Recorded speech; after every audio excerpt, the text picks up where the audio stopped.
మరణం ఎవరికి సంభవించనయ్యున్నది. ఆ స్థానంలో నువ్వున్నావా? ప్రియులరా, జాగ్రత్తగా గమనించండి. మొదటి మానవ జీవితంలో మొదటి జననం ఉందని, అదే మనిషి రెండవసారి జన్మించాలని ఆత్మలో, ఆ మనిషి జీవితంలో శరీర సంబంధమైన మరణము ఒకటి, ఆత్మ సంబంధమైన మరణము రెండు అని మనం తెలుసుకున్నాం.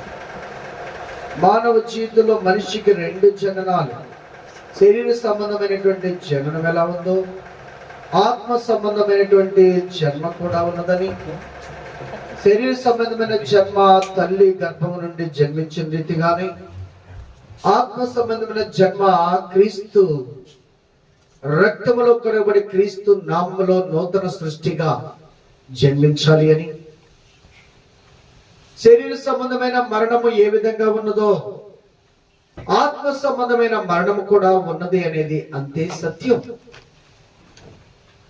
శరీర సంబంధమైన మరణం ఉన్నది ఎంత సత్యమో ఆత్మ సంబంధమైన మరణం ఉన్నది కూడా అంతే సత్యం.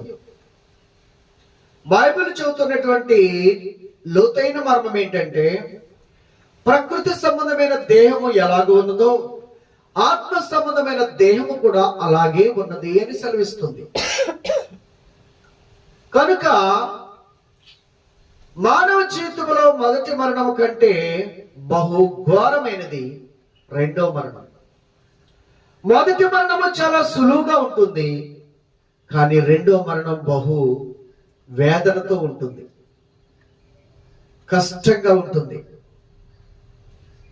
రెండో మరణంలో జీవానికి చావు లేదు, కానీ చస్తూనే బ్రతకాలి.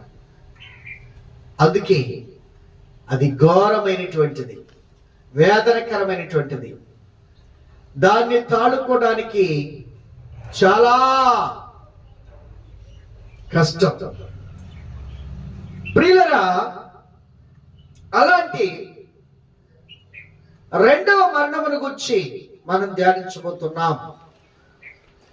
మానవ జీవితంలో మొదటి మరణం ఉన్నట్లుగానే, అనగా శరీర సంబంధమైన మరణం ఎలా ఉందో ఆత్మ సంబంధమైన మరణం కూడా ఉన్నదని దేవుడు సెలవిస్తున్నారు. చూడండి ఒకసారి మనము ప్రకటన గ్రంథము 20వ అధ్యాయము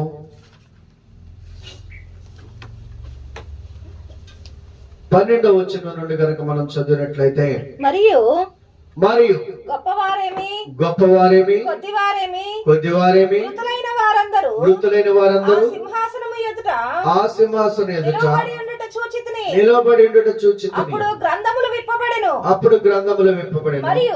మరియు జీవ గ్రంథమును వేరొక గ్రంథము విప్పబడెను. ఆ గ్రంథముల యందు రాయబడి ఉన్న దానిని బట్టి క్రియల చొప్పున మృతులు తీర్పు పొందిరి. సముద్రము తనలో ఉన్న మృతులను అప్పగించెను. మరణమును పాతాళ లోకమును వాటి వశమున మృతులను అప్పగించెను. వారిలో ప్రతివాడు తన క్రియల చొప్పున తీర్పు పొందెను.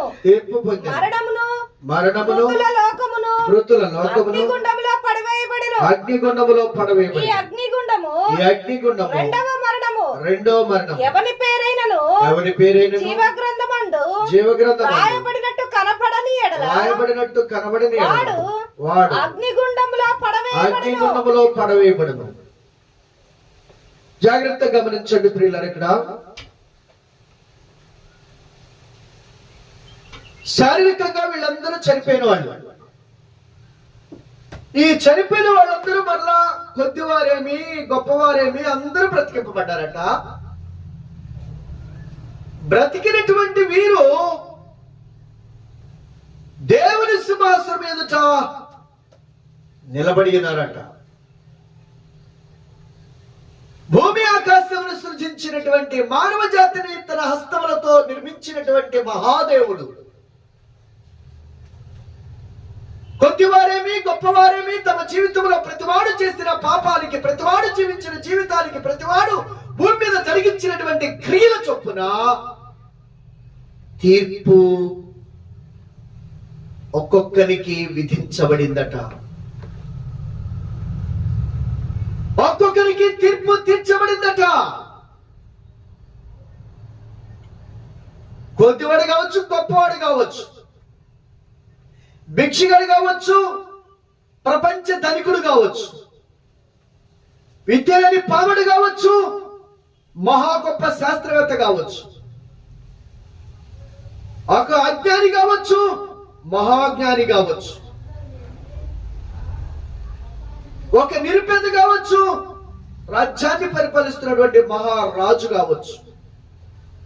ప్రియులరా, కొద్దివారు మొదలుకొని గొప్పవారు అనేక మంది భూమి మీద చనిపోవటం మనం చూస్తున్నాం. కానీ వాళ్ళందరూ మళ్ళా ఆత్మలో బ్రతకనై ఉన్నారు. ఈ బ్రతికిన వారందరికీ కూడా దేవుడు తీర్పు తీర్చబోతున్నాడు. దేవుడు తీర్పు తీర్చిన తర్వాత ఎవరయ్యా నరకానికి వెళ్ళేది? ఎవరయ్యా నిత్య నరకంలో పడేది? పాతాళము దాని వశమున ఉన్నటువంటి ఆత్మలను అప్పగించిందట. సముద్రములో చనిపోయిన వారందరినీ కూడా ఆ సముద్రం అప్పగించిందట. ఇంతమంది నాలో చనిపోయారు అని. భూమి మీద చనిపోయిన వారు భూమి అప్పగించింది, ఇంతమంది నా మీద చనిపోయారు అని. గాలిలో చనిపోయిన వారిని గాలి అప్పగిస్తుంది, ఇంతమంది గాలిలో చనిపోయారయ్యా అని.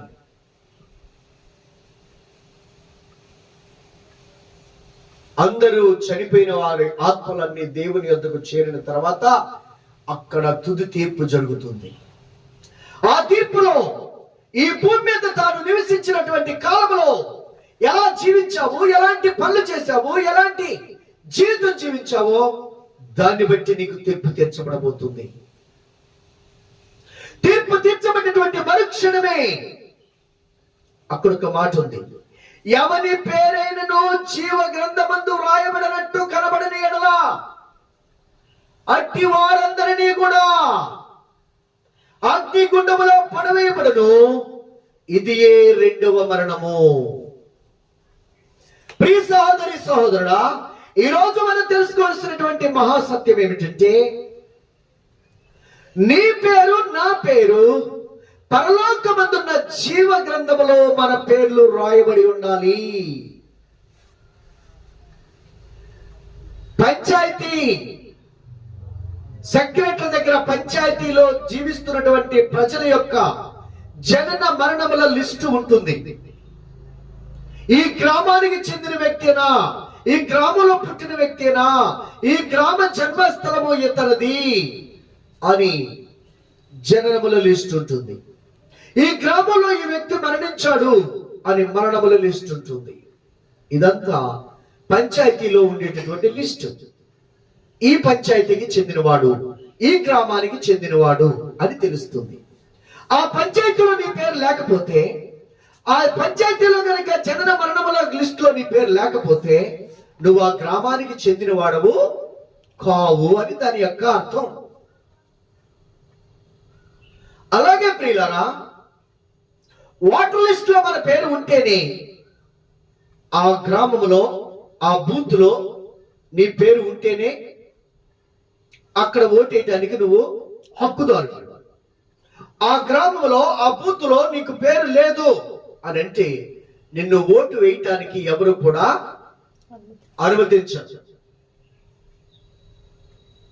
ఇది ఎంత సత్యమో అలాగే జీవ గ్రంథంలో నీ పేరు లేకపోతే నిత్య జీవులో ప్రవేశించడానికి నీకు అర్హత ఉండదు. జీవ గ్రంథంలో నీ పేరు లేకపోయినట్లయితే నువ్వు తప్పకుండా నిత్య నరకమునికి అప్పగించబడతావు అనేది కూడా అంతే సత్యము. కనుక ప్రియ సహోదరి సహోదరుడా, ఈరోజు నీ జీవితంలో భూమి మీద ఎక్కడెక్కడ నీ పేరుందో, ఎక్కడెక్కడ ఏ విధంగా ఉందో నాకు తెలియదు. పరలోకములో నీ పేరు కనుక లేకపోతే, జీవ గ్రంథములో కనుక నీ పేరు లేకపోతే నీవు నిత్య జీవంలో ప్రవేశించటానికి అనర్హుడు అయిపోతావు. నిత్య జీవంలో ప్రవేశానికి అనర్హుడు అయిపోతావు. నీవు నిత్య జీవులు ఉండడానికి అనర్హుడు అంటే ఇక రెండవది నిత్య నరకమే, అదే అగ్నిగుండము. ఈ అగ్నిగుండములోనికి వెళ్ళేటటువంటి వారందరూ కూడా నిత్య జీవములో పేరు లేని వారు. జీవ గ్రంథములో పేరు ఉండాలి. జీవ గ్రంథం అనగా సజీవులు, వీళ్ళు సజీవులు అని ఒక గ్రంథం ఉండింది. అంటే మరణమును జయించిన వారు, మరణమును జయించినటువంటి క్రీస్తును అంగీకరించిన వారు, మరణమును కూడా లెక్క చేయక ప్రభు కోసం బ్రతికిన వారు, మరణం అంటే భయం లేకుండా దేవుని రాజ్యమును కట్టిన వారు. కనుక వీరు సజీవులు. సజీవుడైన దేవుని తమ హృదయంలో చేర్చుకున్నవారు, సజీవుడైన దేవుని దేవునిగా ఆరాధించి గణపరిచిన వారు, సజీవుడైన దేవుని రాజ్యాన్ని కట్టుటలో తమ యొక్క సమస్తమును అర్పించిన వారు. కనుక వీళ్ళు జీవ గ్రంథములో రాయబడతారు. వీళ్ళు నిత్య జీవానికి వారసులవుతారు. ఈ జీవ గ్రంథములో ఎవరి పేరైతే ఉండదో వాళ్ళు నిత్య నరకానికి అప్పగించబడతారు. అందుకే మోషే అన్నాడు, ఇశ్రాయేలు ప్రజలు నడిపించి కానాను దేశానికి తీసుకువస్తున్నటువంటి తరుణంలో ఇశ్రాయేలు ప్రజలు దేవుని నమ్మక, దేవుని కార్యములు చూస్తూ ఐగుప్తులో 10 గొప్ప అద్భుతాలు చేస్తే అవన్నీ చూసినటువంటి ప్రజలు సర్వాధికారి అయిన దేవుడిని నమ్మక, విశ్వసించక, ఆయనంటే భయం భక్తి లేకుండా ఆకాశం నుండి మన్నాను కురుస్తున్నా తింటున్నారు, బండ నుండి జలములు ప్రవహిస్తున్న నదుల వలె త్రాగి బ్రతుకుతున్నారు. అయినా వారి జీవితంలో దేవుని భయము గాని, దేవుడంటే విశ్వాసము గాని, భయభక్తులు లేనిటువంటి జీవితాన్ని జీవిస్తూ చివరకు మోషే మీదే తిరుగుబాటు చేసి మోషేను కూడా చంపడానికి చూసినటువంటి ప్రజలు. దేవుని మీద సణుగుడు గొణుగుడు, తిండి కోసం, ఇచ్చిన కోసం దేవుని మీద సణుగుతూ గొణుగుతూ, మా కడుపే మాకు దేవుడు, మా కడుపే కైలాసము, మాకు మాంసం కావాలి, పూరేళ్ళు, రకరకమైన అన్ని కోరికలు కోరుకుంటూ శరీరిచ్చలతో, శరీర వాంఛలతో, శరీరానుసారంగా బ్రతికినటువంటి వారిని చూచిన దేవుడు వీరికి ఎన్ని మేలు చేసినా, ఎంత ఉపకారం చేసినా, ఎన్ని అద్భుతములు ఆశ్చర్యములు వారి జీవితంలో కనపరిచిన వీరు కొంచెమైనను కృతజ్ఞత గాని, కొంచెమైనను భయము గాని, కొంచెమైనను భక్తి గాని కనపరచలేదు. కనుక ఈ సమాజమునంతటిని, ఈ ప్రజలందరినీ నిర్మూలన చేయబోతున్నా నేను. మోషే, నేను ఒక క్రొత్త జనాంగమును నేను సృష్టించి నీకు అప్పగిస్తాను అనంటే మోషే ఏమన్నాడో తెలుసా? ప్రభువా యెహోవా, ఐగుప్తు నుండి తమ దేవుడైన యెహోవా తన ప్రజలను తీసుకువెళ్లి అరణ్యములో చంపుతాడని ఐగుప్తు ప్రజలు, సర్వ భూమండలం మీద ఉన్న సమస్త జనులు మిమ్మును నిందిస్తారు, మీ నామాన్ని అవమానపరుస్తారు. నా తండ్రి యెహోవా, దయతో వీరి పాపమును క్షమించండి, వీరి పాపమును క్షమించి కనికరించి బ్రతకనివ్వండి, లేదా జీవ గ్రంథములో నుండి నా పేరు తుడిచివేయండి. సహోదరి సహోదరుడా, ఈరోజు ఏది వాస్తవమో, ఏది సత్యమో, ఏది ప్రాముఖ్యమో, ఏది శాశ్వతమో నీ జీవితంలో గ్రహించుకోవలసిన తరుణం ఇది.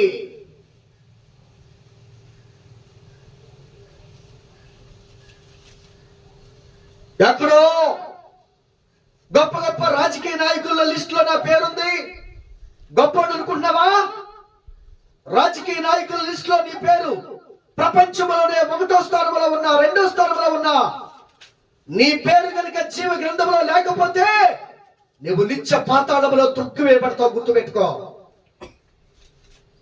ప్రపంచంలోనే ధనికుల లిస్ట్ లో నేనే గొప్పవాడిని, నేనే మొదటి వాడును, 2వ వాడిని, 10వ పేరు నాదే, ఈ ప్రపంచ భూమండలం మీదే నేను గొప్ప ధనవంతుడని విరవీగుతున్నావా? నీ జీవితంలో గనక జీవ గ్రంథంలో నీ పేరు లేకపోతే నువ్వు నిత్య నరకాగ్నిలో పడతావనేది జ్ఞాపకం చేసుకో.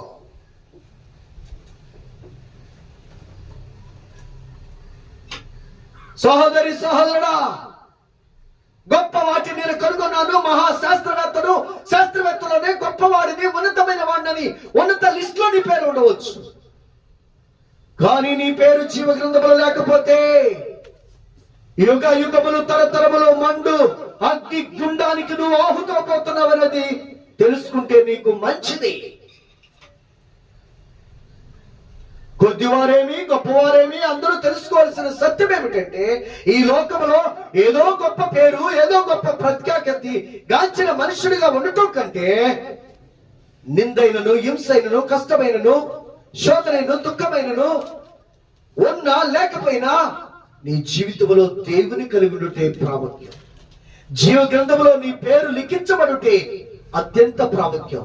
ఈ భూమి మీద ఎంత గొప్ప పేరు ఉన్నా, ఎంత గొప్ప సంపదల లిస్ట్ లో ఉన్నా, నీవు ఆ గ్రంథములో లేకపోయినట్లయితే పరిశుద్ధ గ్రంథములో ఉన్నటువంటి ఒక పేదవాడే నీకంటే గొప్ప ధనవంతుడు.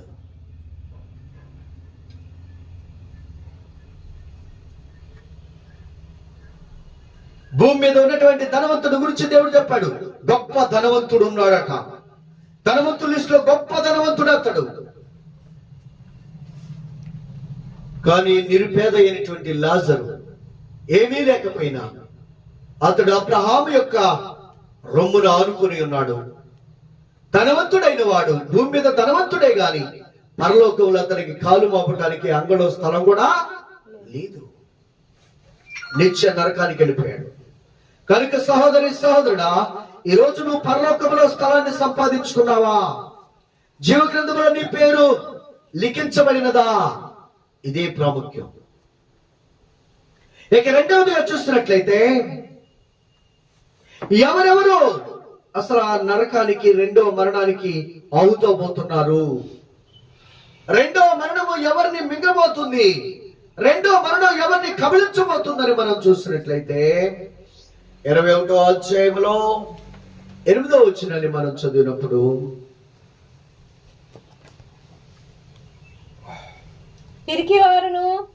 పిరికివారును అవిశ్వాసులను అసహ్యులను నరహంతకులను వ్యభిచారులను మాంత్రికులను విగ్రహారాధకులను అబద్ధికులందరూ అగ్ని గంధకములతో మండు గుండములో పాలు పొందుదురు. ఇది రెండవ మరణం. సహోదరి సహోదరుడా, మానవ జీవితంలో 2 మరణాలు ఉన్నాయి. మొదటి మరణము అంత కష్టమైంది కాదు, అంత బాధకరమైంది కాదు. సులువుగా చచ్చిపోవచ్చు, సులువుగా ఈ శరీరాన్ని విడిచిపెట్టవచ్చు. కానీ రెండో మరణం అంత తేలికైంది కాదు. రెండో మరణములో మరణము లేదు, కానీ మరణిస్తూనే బ్రతకాలి. అదే అగ్ని ఆరదు, పొరుగు చావు. ఇలాంటి ఘోరమైనటువంటి మరణానికి వెళ్ళబోతున్నటువంటి లిస్ట్ లో ఉన్నటువంటి వారు మొట్టమొదటిగా పిరికివారు. ఎవరండి పిరికివారు? పామును చూసి భయపడేవాళ్ళ? దెయ్యాలంటే భయపడే పిరికివాళ్ళ? తుఫాన్లు చూసి భయపడే పిరికి బారిన వాళ్ళ? పోలీసులు చూసి భయపడి పిరికి బారిన వాళ్ళ? ఎలా బ్రతకాలి, భవిష్యత్తు ఏంటని భయపడుతూ పిరిగ్గా ఉన్నటువంటి వాళ్ళ? మరి ఏ పిరికోళ్ళండి?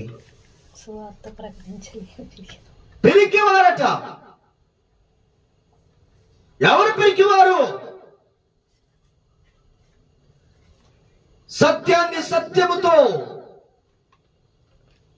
నడవకుండా, సత్యం మాట్లాడకుండా, ఈ సత్యం మాట్లాడితే నాకే నష్టం వస్తుందో, నాకు ఎలాంటి ప్రాణాపాయం కలుగుతో అని భయపడేవాడు పిరికివాడు. సత్యం మాట్లాడేవాడు ధైర్యవంతుడు. పరిశుద్ధత కలిగి బ్రతికేవాడు ధైర్యవంతుడు. పరిశుద్ధతను చూసి భయపడేవాడు పిరికివాడు. నీతిని అనుసరించేవాడు ధైర్యవంతుడు. అవినీతి అక్రమానికి పాల్పడేవాడు పిరికివాడు. నిజ దేవుణ్ణి దేవునిగా ఆరాధించువాడు ధైర్యవంతుడు. నిజ దేవుణ్ణి కాక కల్పన కథల వైపు తిరిగి కాలాన్ని గడిపేవాడు పిరికివాడు.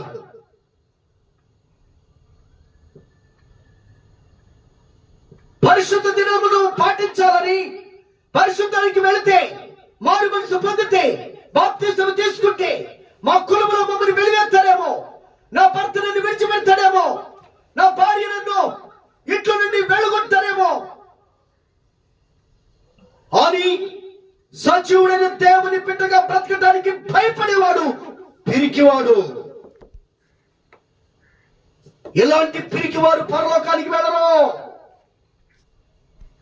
ఎలాంటి పిరికివారు పరలోకములో ప్రవేశం లేదు. సత్యము ఉన్నది ఉన్నట్లుగా మాట్లాడేవాడు ధైర్యవంతుడు. ఈ రోజున సత్యాన్ని అసత్యముగా మార్చి, నీతిని అవినీతిగా మార్చి, పరిశుద్ధతను అపవిత్రతకు మార్చి బ్రతుకుతున్నటువంటి వాళ్ళందరూ పిరికి పందాలు.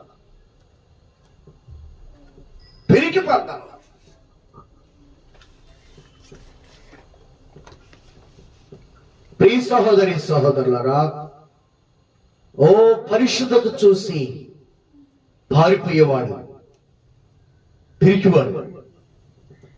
న్యాయాన్ని చూసి, ధర్మాన్ని చూసి పారిపోయేవాడు పిరికివాడు.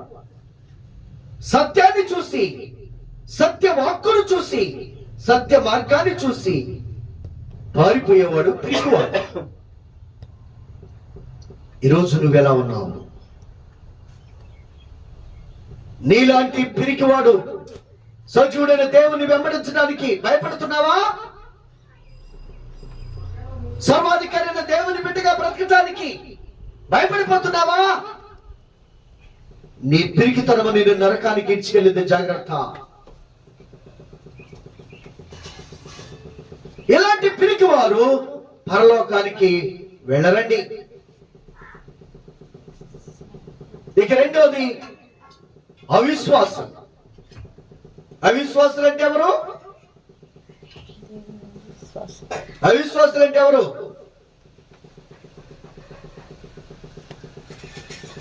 ప్రభువుని విశ్వసించని. అవిశ్వాసులు అంటే ఎవరు గారు?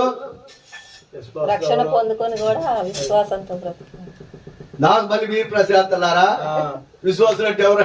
విశ్వాసులు అంటే ఎవరో చెప్తా, విశ్వాసులు ఎవరో చెప్తా అంటున్నారు రవి గారు. అవిశ్వాసి యేసు ప్రభు కన్యక గర్భము ద్వారా ఈ లోకములోనికి పరిశుద్ధుడైన దేవుని కుమారుడుగా జన్మించాడని నమ్మని వారు అవిశ్వాసులు. యేసు ప్రభు సర్వలోక పాపుల కొరకే ఆయన కలువరి శిలువలో పాప పరిహారార్థ బలిగా తను తాను అప్పగించుకొని సమస్త మానవాళి మరణానికి బదులుగా ఆయన మరణించారు అనేటటువంటి నమ్మని వారు అవిశ్వాసులు.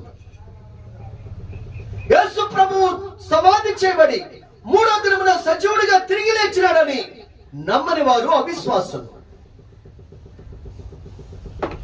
ఆయన మరలా పరలోకము నుండి భూమి మీదకి రెండవసారి మరలా రాబోతున్నారని, ఆయనందు విశ్వాసము కలిగి భయభక్తులు కలిగి బ్రతికినటువంటి వారందరినీ కూడా ఆయనుండే స్థలములోనికి, మోక్షానికి, నిత్య జీవానికి తీసుకువెళ్తారని నమ్మని వారందరూ అవిశ్వాసం.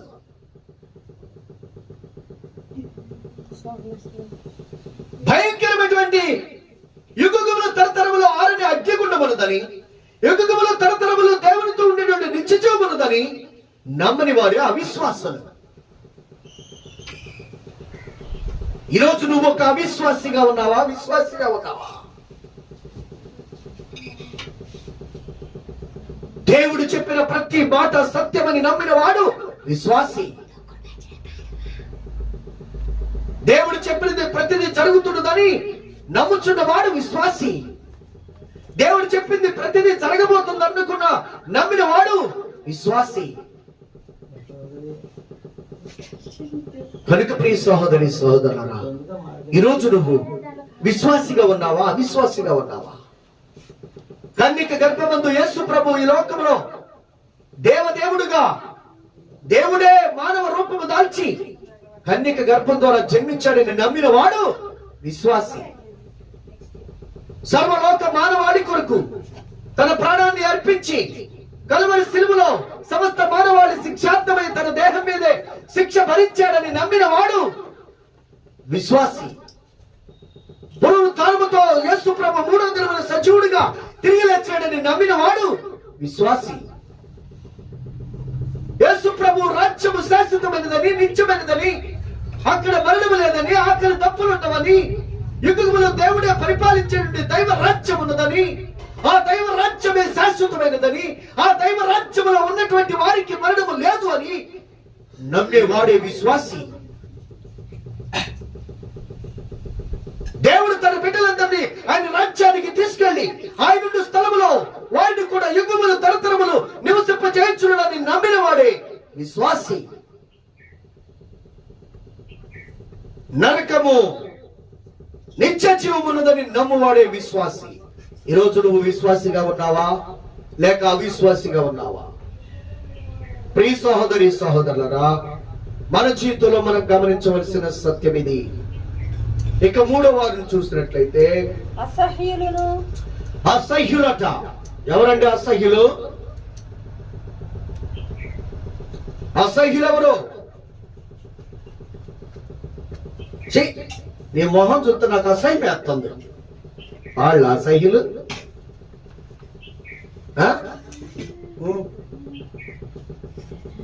చిచ్చి అమ్మో, ఆడు మొహం చూస్తే కప్పరం. ఆడా చిచ్చి అసహ్యుడు. అలాంటి వాళ్ళు అసహ్యులు. మరి ఎవరండి? నా మొహానికి నచ్చకపోతే నేను అసహ్యుడు కనపడతా.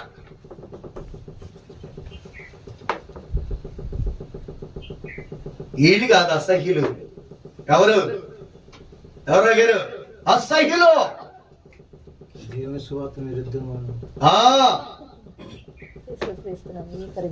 నేత్రాస, శరీరాస, చూపడములు కలిగి దేవుడంటే భయభక్తి లేకుండా బ్రతికే వాళ్ళే అసహ్యులు. శరీర ఇచ్చలు తీర్చుకోవడానికే శరీరిచ్చలే ప్రాముఖ్యమని, శరీర వాంఛలే ప్రాముఖ్యమని శరీర జీవితం జీవించేవారు అసహ్యులు. లోక భోగములే జీవితమని, లోక భోగానుసారమే బ్రతుకని లోకానుసారమైన బ్రతుకు బ్రతికేవారే అసహ్యులు. అందుకే దేవుడు ఏమన్నారు తెలుసా? నేత్రాశ, శరీరాశ, జీవడమ్మము, ఇవి మూడు దేవునికి అసహ్యమైనవి.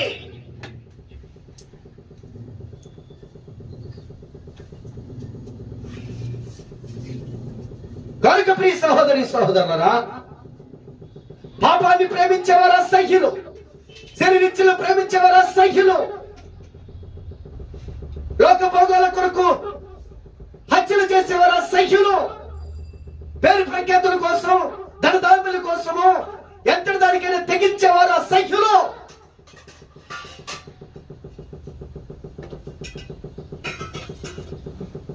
కనుక ప్రియ సహోదరి సహోదరులరా, ఇలాంటి అసహ్యమైన జీవితం జీవించేవారు ఎవరు కూడా దేవుని రాజ్యములో ప్రవేశింపకపోగా వీళ్ళు ఎక్కడికి వెళ్ళబోతున్నారు? అగ్ని గుండానికి ఆహుతవబోతున్నారు. రెండవ మరణం ఇది. రెండవ మరణము. ఆ తర్వాత చూసినట్లయితే నరహంతకులు. ఎవరండి వీళ్ళు? హత్య చేసిన వాళ్ళు. అందరికీ తెలుసుది. ఇక అంతేనా? కత్తిపోటు వంటి మాటలు పలుకువారు కలరు అని ఉంది. కత్తిపోటు లాంటి మాటలు పలికిన తర్వాత ఎవరైనా ఆత్మహత్య చేసుకుంటే నువ్వు నరహంతకుడివే.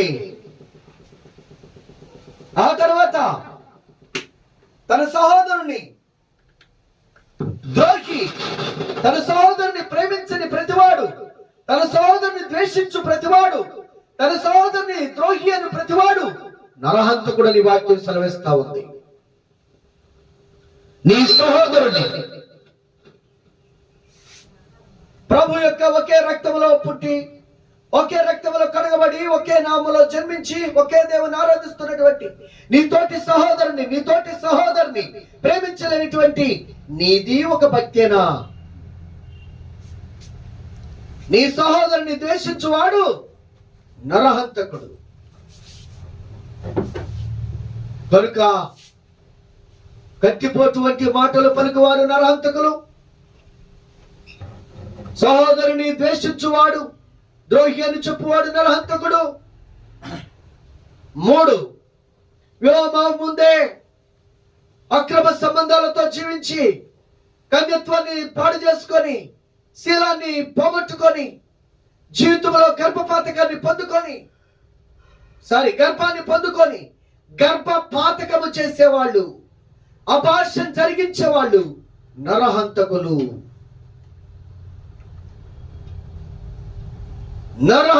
వీళ్ళు అక్రమ సంబంధాలు పెట్టుకొని అపిత్రముగా జన్మనిచ్చిన వాళ్ళు నరహంతకులు.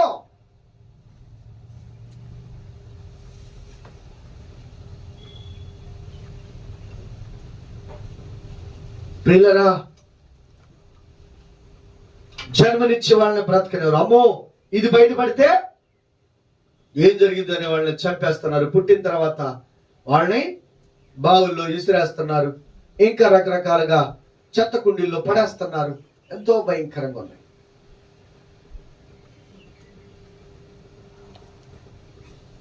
ఇలాగ జరిగించిన వాళ్ళు నరహంతకులు.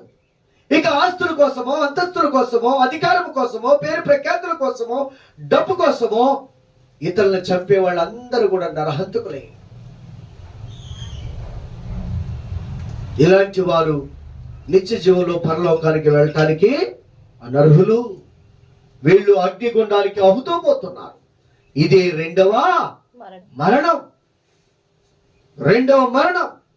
నరహంతకులు రెండవ మరణానికి అప్పగించబడబోతున్నారు.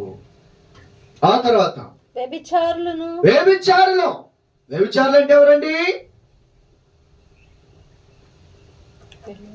తమ సొంత భర్తలు కాక పరాయి పురుషులను మోహించి ప్రేమించి వారితో శరీర ఇచ్చలతో శరీర వాంఛలు తీర్చుకునేటటువంటి వారు, కామేచ్ఛలతో నింపడి అక్రమ సంబంధాలతో, లైంగిక సంబంధాలతో బ్రతికేటటువంటి వారు వ్యభిచారులు.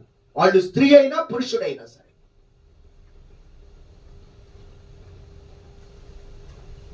కానీ బైబిల్ ఏం చెబుతుందో తెలుసా? ఒక స్త్రీని మోహపు చూపుతో చూచువాడు అప్పుడే ఆమెతో వ్యభిచారము చేసినట్లు అని అన్నారు. ఒక పురుషుడు గాని, ఒక స్త్రీ గాని ఒక అందమైన స్త్రీని చూసి, ఒక అందమైన పురుషుడిని చూసి ఇలాంటి వాడు కావాలి, ఇలాంటి స్త్రీ కావాలని మోహిస్తున్నావు చూడు, అప్పుడే వారితో వ్యభిచరించినట్లట. ఇలాంటి వ్యభిచారులు పరలోకానికి వెళ్ళరండి. రెండో మరణానికి అప్పగించబడబోతున్నారు. నిత్య పాతాళానికి త్రోసివేయబడుతున్నారు. యుగములు తరతరముల ఆరని అగ్నికి ఆహుతవబోతున్నారు. అది రెండవ మరణము. ఆ తర్వాత మాంత్రికులు. వీళ్ళెవరండి? మాంత్రికులు తెలియరా? చాతబడి చేసేవారు. ఇంకా రవి గారు వాళ్ళేనా?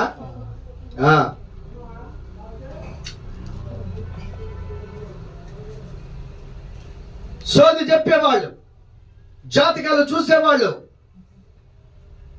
మంత్రతంత్రములతో కుటుంబాలను పాడు చేసేవాళ్ళు, భార్య భర్తలను విడగొట్టేవాళ్ళు, ఎంతో మందిని హఠాత్తుగా దురాత్మల చేత బంధించి చంపేటటువంటి వాళ్ళు, వీళ్ళందరూ మాంత్రికులే.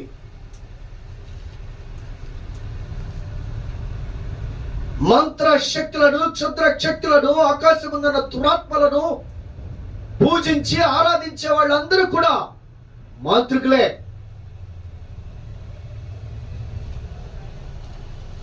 వీళ్ళందరూ కూడా నిత్య నరకానికి వెళ్ళబోతున్నారు. యేసు ప్రభుని నమ్మి యేసు ప్రభుని రక్షకుడు అంగీకరిస్తే నీ పాపములు క్షమించబడతాయి. లేదంటే నీ మంత్ర శక్తుల చేత ఎంతమందిని దుఃఖపెట్టావో, ఎంతమందిని గాయపరిచావో, ఎంతమందిని నష్టపరిచావో, ఎన్ని ప్రాణాలు తీసావో, దాన్ని బట్టి దేవుడు నీకు తీర్పు తెచ్చబోతున్నాడు. కనుక ప్రియ సహోదరి సహోదరులరా, మన చేతిలో ఈ మంత్రశక్తులకు, క్షుద్ర శక్తులు మనం భయపడే వారిగా ఉండకూడదు. ప్రభుని వెంబడించే వారికి ఉండాలి, ప్రభుని ఆరాధించే వారికి ఉండాలి. ఆయన మాటలో శక్తి ఉంది, ఆయన మాటలో ప్రభావం ఉన్నది. అది నిన్ను బాగు చేస్తుంది, అది నీ జీవితాన్ని కడుతుంది, అది నీ యొక్క స్థితిగతులను మార్చివేస్తుంది. దేవుడు నిన్ను అంచెలంచెలుగా దీవించి ఆశీర్వదించే అత్యున్నతమైనటువంటి మహా గొప్ప దేవుడైన. కనుక ప్రియ సహోదరి సహోదరులరా, ఈ మంత్ర శక్తులు, క్షుద్ర శక్తుల మీద ఆధారపడి నేను బాగవ్వాలి, నేను గొప్పోడవ్వాలి, ఎక్కడ గుప్త నిధులు ఉన్నాయో, ఎక్కడ బంగారం ఉందో, ఎక్కడ వెండి ఉందో అని జీవితంలో నీవు నాశనం చేసుకోవద్దు.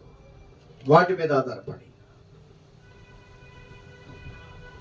ఎన్ని సంపాదించి ఎన్ని చేసినా, ఎంతమంది స్త్రీలను నువ్వు పాడు చేసినా, ఎన్ని కుటుంబాలను నువ్వు నాశనం చేసినా, ఎంతమంది నీకు ఎదురు తిరిగిన వారి ప్రాణాలు తీసినా, ఒకరోజు నీ ప్రాణము యుగ యుగములు తరతరములు ఆరని అగ్నికి ఆహుతవబోతుంది.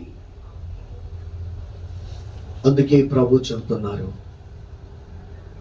ఇప్పటికైనాను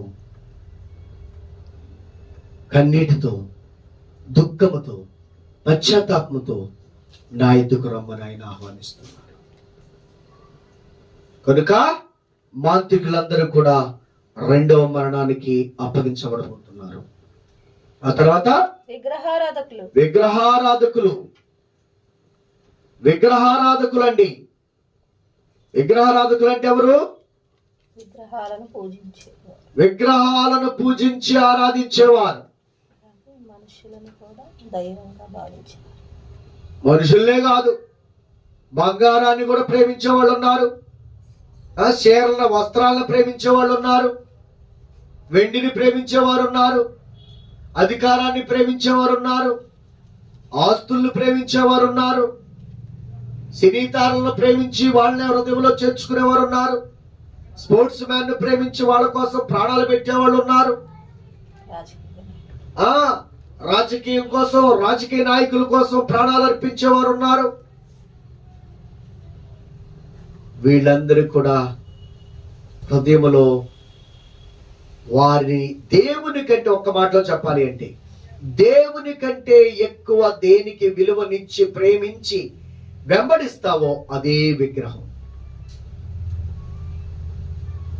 దేవుని కంటే ఎక్కువగా నీవు దేనికి విలువిచ్చి ప్రాముఖ్యతనిచ్చి దాన్ని వెంబడిస్తున్నావో అదే నీ విగ్రహం. ఇశ్రాయేలు ప్రజలను ఐగుప్తు నుండి పాలుతేళ్లు ప్రవహించు కనాను దేశానికి నడిపిస్తున్నప్పుడు మోషే దేవుడు చెప్పినట్లుగా 40 రోజులు ఉపవాసం ఉండి ప్రార్థించడానికి పరలోకము నుంచి ఒక పరలోకపు మహాదైవ చట్టాన్ని భూమి మీద తన ప్రజలకు అందించడానికి ఆయన ప్రార్థన చేస్తూ ఉండడానికి ఆ పర్వతం మీదకి వెళితే, హోరేబు కొండకి ఈ ప్రజలందరూ మమ్మల్ని తీసుకొచ్చిన దేవుడు ఏమైపోయాడు, మమ్మల్ని నడిపించినటువంటి మోషే ఏమైపోయాడు, మాకు కనబట్టలేదు కాబట్టి అని వాళ్ళ దగ్గర ఉన్న బంగారం అంతా పోగు చేసి ఒక 20-30 కేజీలు తయారు చేసి మొత్తం పోగు చేసి దాన్ని చక్కగా కరగబోసి ఒక దూడలాగా వచ్చుపోసి ఆ దూడని తమ ముందు పెట్టుకొని దానికి బలిచ్చుకుంటూ, నువ్వే మా దేవుడివి, నువ్వే మమ్మల్ని నడిపించు, నువ్వే మమ్మల్ని కాపాడు, నువ్వే మాకు పోషణ దచ్చేయి, నువ్వే మా దేవుడు అని ఆ దూడనే ఆరాధించారట. బంగారపు దూడ అవ్వచ్చు, కదిలిద్దా? బంగారపు దూడ అవ్వచ్చు, అరిసిద్దా? బంగారపు దూడ అవ్వచ్చు, చూసిద్దా? బంగారపు దూడ అవ్వచ్చు, మనం చెప్పేది దానికి అర్థమైద్దా? అదేంటి? అదేంటండి? విగ్రహం. బంగారపు విగ్రహం అంతే. అదే ప్రాణమున్న తోడైతే గొంతులేసింది. ఇది బంగారపు తోడే, గొంతులేసిందా? ఇది ఇదేలేదు. ప్రాణమున్న తోడైతే అమ్మ అమ్మ నరిసింది. అమ్మ పిలిస్తే తిరిగి వెనక్కి వెళ్ళిపోద్ది. మనం గద్దిస్తే తిరిగి వచ్చేస్తుంది. మరి దీన్ని గద్దిస్తే వస్తుందా? దీన్ని పిలిస్తే పలికిద్దా? బంగారుపు తోడ అలుగుతుందా? ప్రియులరా, దేవుని వాక్యం సెలవిస్తుంది, ఈ ఇశ్రాయేలు ప్రజలు సజీవుడైన దేవుణ్ణి విడిచిపెట్టి, మాట్లాడే దేవుడు, కనిపించే దేవుడు, పరలోకపు దైవ చట్టాన్ని భూమి మీదకి మోషే ద్వారా అందించటానికి ఆశ కలిగి ఉన్న మహాదేవుడు ఆయన్ని విడిచి ఆకాశం నుండి మన్నాను కురిపించిన ఆ దేవుడు, బండ నుండి జలరాశులు పంపించి పోషించి రక్షించిన దేవుడు, ఐగుప్తు నుంచి బయలుదేరినప్పుడు ఇశ్రాయేలు 40 సంవత్సరాలు ఉన్న వస్త్రములు మాయకుండా కాపాడిన దేవుడు, చెప్పులు అరగకుండా కాపాడిన దేవుడు, అలాంటి మహాదేవుని విడిచిపెట్టి బంగారుపు తోటం చేసుకున్నాడు. ఈరోజు ప్రియ సహోదరి సహోదరుడా, నిన్ను సృష్టించిన సృష్టికర్త ఎవరో నువ్వు ఎరగకుండా నువ్వు వేటిని వీళ్ళలాగని తయారు చేసుకొని ఆరాధిస్తున్నావో నాకు తెలియదు. ఏ బంగారపు తోడల్లో, ఏ బంగారు వెండి తోడల్లో, ఏ రకమైనటువంటి వజ్రపు తోడల్లో నువ్వు తయారు చేసుకుంటున్నావో నాకు తెలియదు. ఎలాంటి విగ్రహాలను తయారు చేసుకుంటున్నావో నాకు తెలియదు సహోదరి సహోదరుడా. కానీ దేవుడి నీలో ఆత్మనుంచారు. ఆయన ఆరాధించువారు ఆత్మతోనూ సత్యముతోనూ ఆరాధించాలి. ఒకవేళ యేసు ప్రభునే ఫోటో పెట్టుకొని ఆ ఫోటోకి దండలేస్తూ, ఆ ఫోటోకి కొబ్బరికాయ కొడుతూ, ఆ ఫోటోకి సామ్రాణి ధూపం అర్పిస్తూ ఉంటే అది కూడా విగ్రహారాధనే.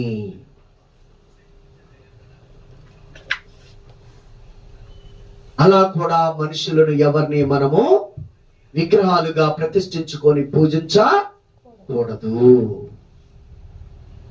దేవుణ్ణి ఆరాధించువారు ఆత్మతో సత్యముతో ఆరాధించాలి. ఎందుకంటే మన దేవుడు ఆత్మయున్నారు గనక.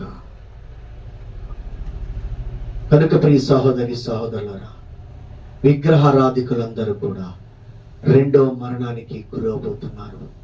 ఆత్మ సంబంధంగా రెండవసారి మరణానికి అప్పగించబడబోతున్నారు.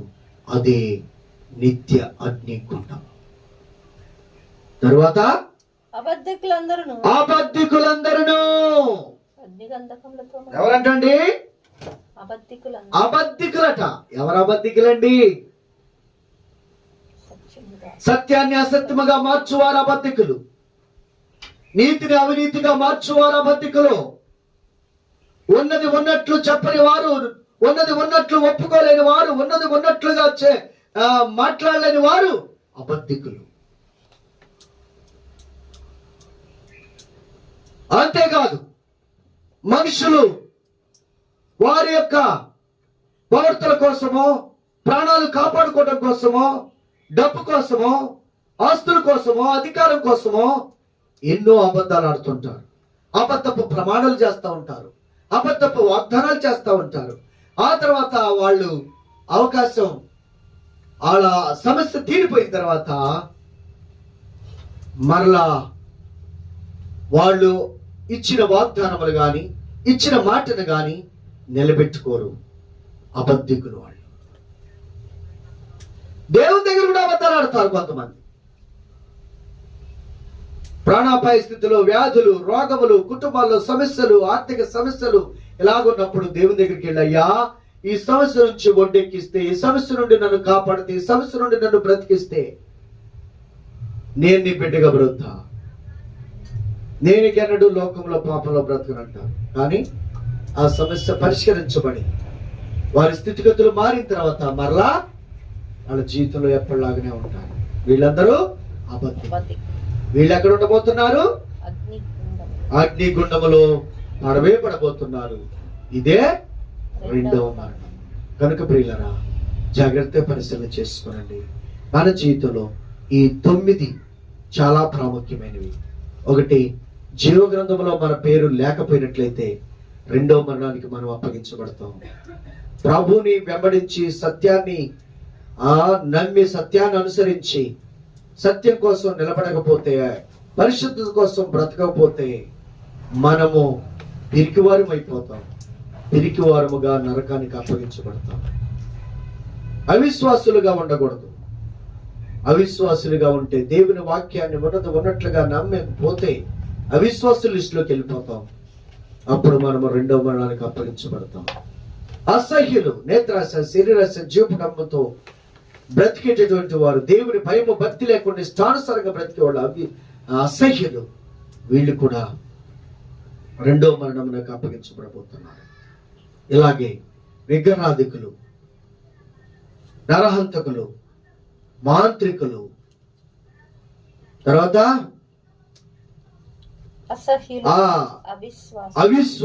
చెప్పాం, పిరికివారును, అవిశ్వాసులను, అసహ్యులను, నరహంతకులను, వ్యభిచారులను, మాంత్రికులను, విగ్రహాధికులను, అబద్ధమును ప్రేమించి జరిగించు ప్రతి వాడును.